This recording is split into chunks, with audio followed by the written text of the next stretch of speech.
This report is about Republic Act 7160, Local Government Code of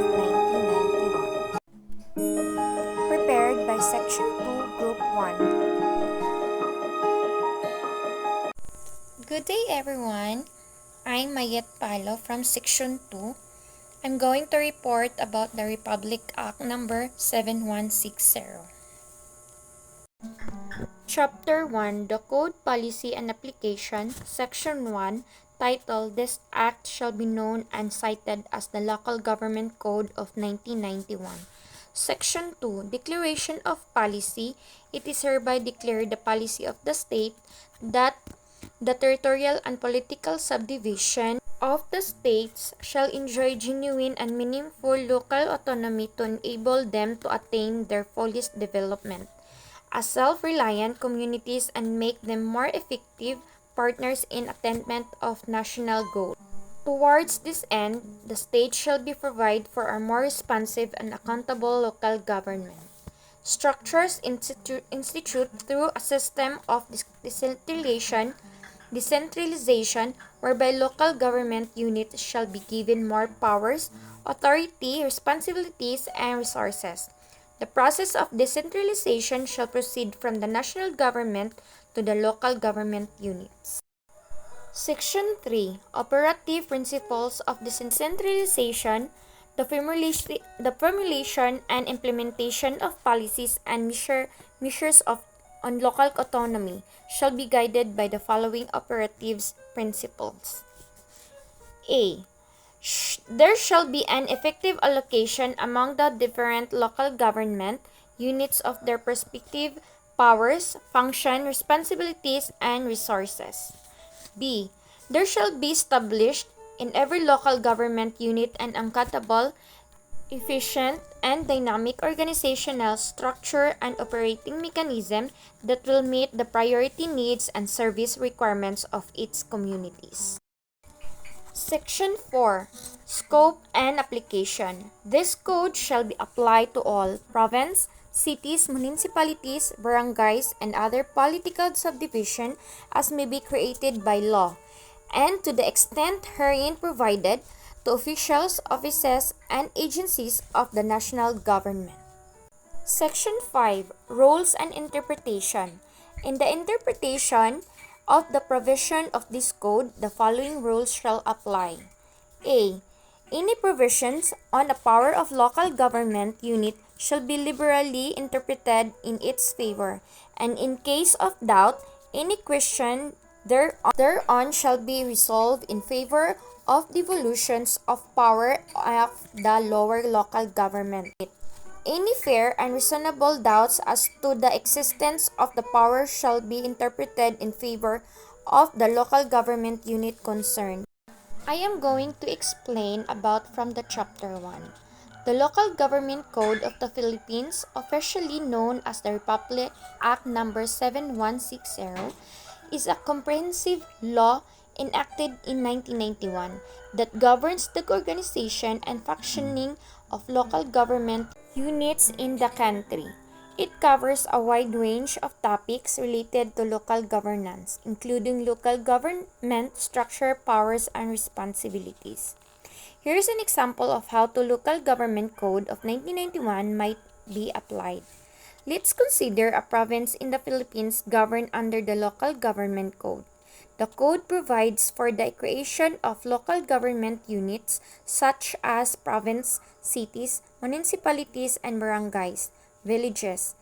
Each of these units has specific power and functions. For instance, the provincial government, headed by the governor, has various responsibilities such as local legislation. The Provincial Board, Sangguniang Palalawigan, creates ordinance and resolution for the effective governance of the province. Fiscal management. The province has the power to local taxes, fees, and changes. It also has control over its budget and expenditures, although subject to national laws and regulations. Local development initiatives. The provincial government can plan and implement development projects with its jurisdiction, such as infrastructure, health, and education initiatives. Local services, providing basic services such as hospital, schools, infrastructure, and social welfare programs. Environment protection, enforcing law related to environmental conservation and protection. Chapter 2, General Powers and Attributes of Local Government Units. Section 1, Authority to create local governments units. A local government unit may be created, divided, merged, abolished, or its boundary sustainability altered either by law enacted by Congress in case of province, city, municipality, or any other political subdivisions, or by ordinance passed by the Sangguniang Panlalawigan or Sangguniang Panglungsod concerned in the case of barangay located within its territorial jurisdiction, subject to such limitation and requirements prescribed in this code. Section 7. Creation and conversation. As a general rule, the creation of a local government unit or its conversion from one level to another level shall be based on verifiable indicator of viability and projected capacity to provide services to it. A. Income. It must be sufficient based on acceptable standards to provide for all essential government facilities and service and special function commensurate with the size of its population as expected the local government unit concerned. Population. It shall be determined as the total number of inhabitants within the territorial jurisdiction of the local government unit concerned. Section 8. Division and merger. Division and merger of existing local government units shall comply with the same requirements herein prescribed for their creation, provide, however, that such division shall not reduce their income, population, or land area of the local government unit or units concerned to less than the minimum requirements prescribed in this code, provided further that the income classification of the original local government units or units shall not fall below its current income classification prior to such division. Their income classification of local government units shall be updated within 6 months from the effectivity of this code to reflect the changes in their financial position resulting from the increased revenues and provided herein. Section 9. Abolition of local government units. A local government unit may be abolished when its income, population, or land area has been irreversibly reduced to less than the minimum standards prescribed for its creation under Book 3 of this code, as certified by the national agencies mentioned in Section 17 hereof the Congress or to the sangguniang concerned as the case may be, the law or ordinance abolishing a local government unit shall specify the province, city, municipalities, or barangay with which the local government units thought to be abolished will be incorporated or merged. This is just an example. The code stipulates the specifics of the powers and responsibilities of each level of local government. It also includes guidelines for the relationship between the different local government units and the national government. The Local Government Code of 1991 was designed to decentralized governance, giving more autonomy and resources to the local government unit to address the needs of their respective communities. This example with a province is one part of the larger framework that includes cities, municipalities, and barangays, each with its own set of responsibilities and functions. Chapter 2. The specific powers and attributes can differ significantly based on the legal framework, countries, and regional requirements. These powers are established to ensure effective governance and ability to address the needs of the local community. Is an example of how these powers and attributes might be outlined in a local government article or code. Local government powers and attributes. Legislative authority. A. Ordinance creation. The local government has the power to create and enforce ordinance within its jurisdiction. These ordinances cover a wide range of local issues such as zoning, land use, noise control, public health, and safety regulation. B. Regulatory powers. They can regulate local business, issues permit, and impose local taxes and fees within the boundaries defined by higher level of government. And that was the end of my report. Thank you.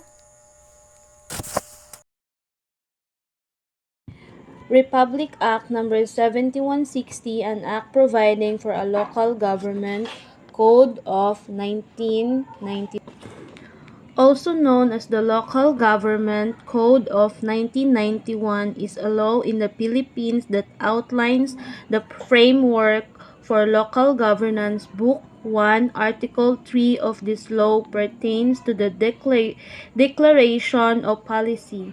It set out the guiding principles and objectives of local government units in the country, emphasizing decentralization, local autonomy, and empowerment of local communities. The code aims to promote effective and efficient delivery of basic services and facilities to the public, and to foster a more responsive and accountability local government. Republic Act No. 7160, an act providing for a local government code of 1991, Book 1, Article 3, Interlocal Government Relation. Article 3 of Book 1 in the Local Government Code of 1991 pertains to interlocal government relation. This article establishes the framework of cooperation and coordination and local government units, or LGUs, within the region. In outlines the principle of interlocal cooperation, providing for mechanisms such as interlocal government organization and councils. These mechanisms are designed to facilitate joint efforts in areas like planning, implementation, and prevention of service, as well as resource sharing and joint ventures for development projects. The goal is to promote synergy and efficiency in local governance across different municipalities, cities, and provinces.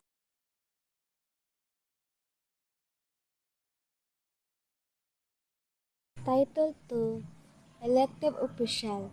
Elected official is an individual who holds an office that is qualified by vote of the people. Chapter 1, Vacancy and Succession. Vacancy refers to a job opening or position that are currently unfilled within a company or organization.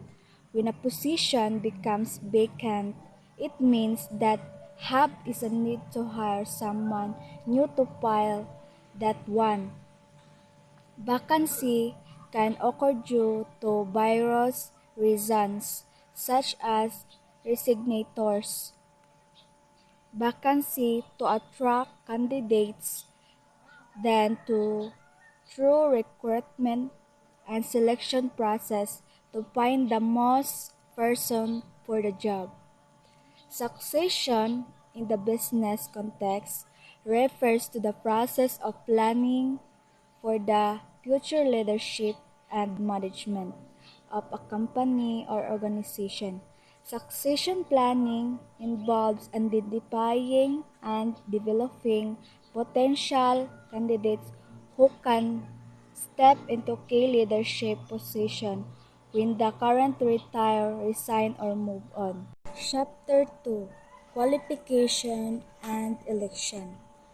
Qualification refers to requirement or criteria that a person must meet in order to be eligible for a particular position or role. The qualification can vary depending on the specific position or in role in question. For example, qualification for a job may include a specific educational background, work experience, or specific skills. Election, on the other hand, refers to the process by which individuals are chosen to hold position of power authority.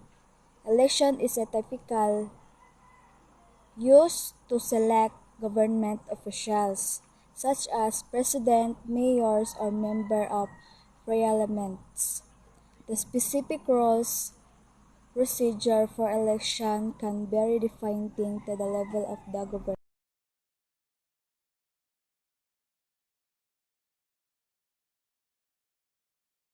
Public Act Number 7160, an act providing for a local government code of 1981. Article 3, Title 2, Chapter 3, the local legislation, and the Chapter 4 is the disciplinary action.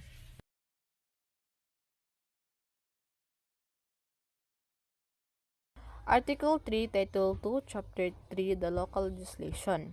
The local legislation pertains to the power and procedure of local legislative bodies in the Philippines, such as Sangguniang Panlalawigan, Sangguniang Panlungsod, Sangguniang Bayan, at Sangguniang Barangay. Section 48, Local Legislative Power. Local legislative power is exercised by the specific councils depending on the locally. Sangguniang Panlalawigan for the province, Sangguniang Panlungsod for the city, Sangguniang Bayan for municipality, and Sangguniang Barangay for the barangay. Section 49. Presiding Officer. The presiding officer for this council is determined as follows. So, ang Sangguniang Panlalawigan is presided by the Vice Governor. Ang Sangguniang Panlungsod is presided over the City Vice Mayor. Ang Sangguniang Bayan kay sa Municipality Vice Mayor. Then, ang Sangguniang Barangay is presided over the Punong Barangay. So, the presiding officer vote is used only in the case of a tie. So, ang Section 49 is temporary presiding officer. It's the case the regular presiding officer is unable conducted is a session. Ano siya? So, ang Section 50, muna siya ang internal rules of procedure. So, the internal rules of procedure of locally legislative bodies of the Philippines outline the structures, election of the officers, and establishment of the standing committees. So, ang Section 51, muna siya ang disclosure of financial and business interest of Sangguniang members. So, ang Sangguniang members sa Philippines must disclose the financial and business interest to prevent conflict of interest. So, they must application with the entities affected by the Sangguniang Ordinance or Resolution, including stock of ownership, investment, and contracts. Written disclosure are required before deliberation of or voting or relevant matters. Sa Section 50, mo na siya ang kanang rules are of law and discipline, procedure for addressing disorders behavior. So, Section 52 man siya ang session. Mara familiar naman ni sa tuwa ang session samot na sa trabaho sa government.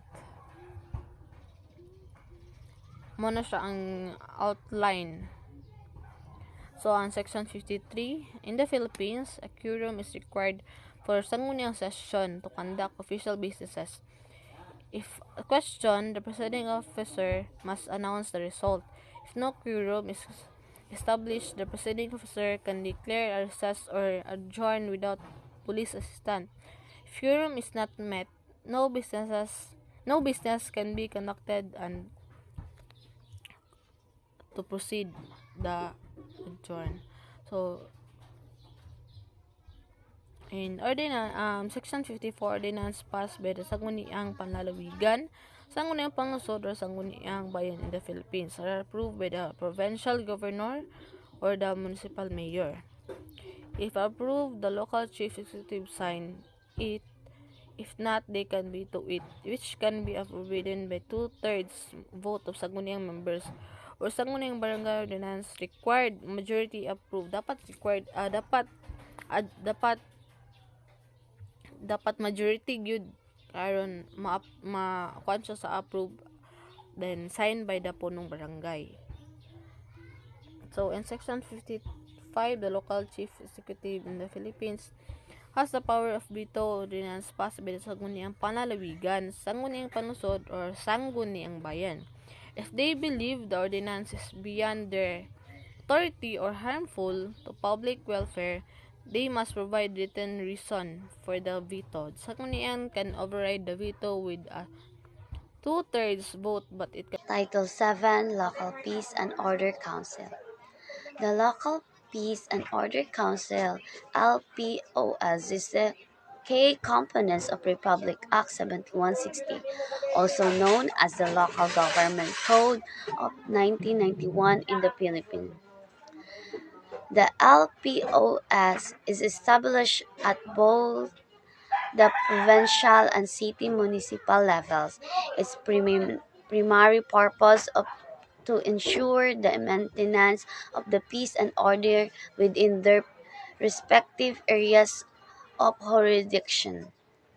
The LPOC is composed of the various government official, law enforcement and agency, and respective from the civil society. Its main function includes: first, formulating policies and strategies of the establishment and maintenance of peace and order. Second, reviewing and assessing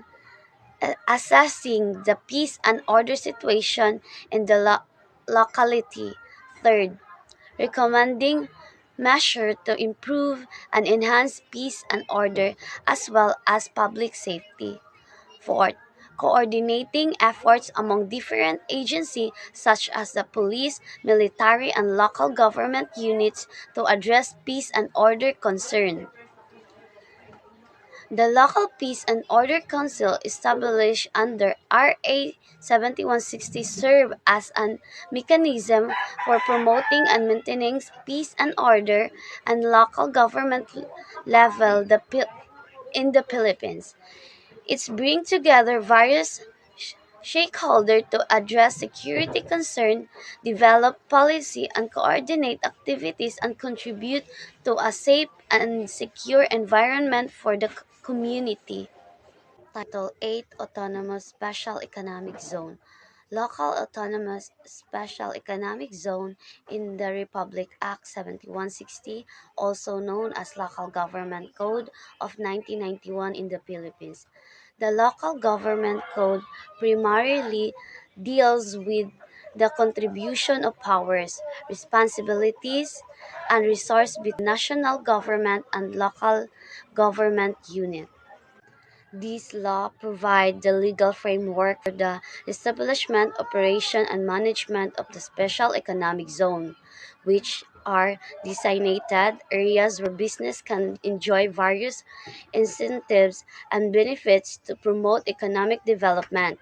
These zones are often administered by the Philippines Economic Zone Authority, or PES o PIZA. And it's important to note that RA 7160 primarily deals with the devolution of powers and responsibilities to local government unit, the organization structure of local government, and the distribution of resource and revenue among LGUs. Special economic zone, being specific economy and business area, are typically government and separate legislation to cater to their unique economy purposes. Title 3, Human Resources and Development. Title 4, Local School Boards. Title 5, Local Health Boards. Title 6, Local Development Council. Title 3, Human Resources and Development. Under Republic Act 7160, also known as the Local Government Code of 1991, focuses on human resource development in the local government units or LGUs. It outlines policies for recruitment, selection, training, and development of personnel. LGUs are encouraged to establish merit-based selection processes, provide training programs, and offer career development opportunities. Incentives and benefits may be given to promote excellence. The aim is to enhance the capabilities and professionalism of LGU personnel for effective service delivery. Title 4, Local School Boards under Republic Act 7160. A school board or LSB is a special body created by the virtue of Republic Act number 7160, popularly known as the Local Government Code of 1991 or LGC 91. Its main duty is to allocate the Special Education Fund or SEF to meet the supplementary needs of the local public schools. Title 5, Local Health Boards. Under Republic Act 7160, to carry out the aforementioned constitutional mandate, Republic Act 7160 mandated to the local government units to discharge function related to delivery of health services. Republic Act 7883, otherwise known as an act granting benefits and incentives to accredit barangay health workers and for other purposes. Title 6, Local Development Council. Republic Act 7160, the Local Government Code of 1991, has Title 6 dedicated to local government councils. These councils ensured the participation of the private sector, or NGOs, and CBOs in local development planning. They are composed of the local chief executive, representatives from legislative bodies, and various sectors. Their functions include formulating development plans, reviewing investment program, monitoring implementation, and mobilizing resources. The councils promote inclusive and participatory development at the local level.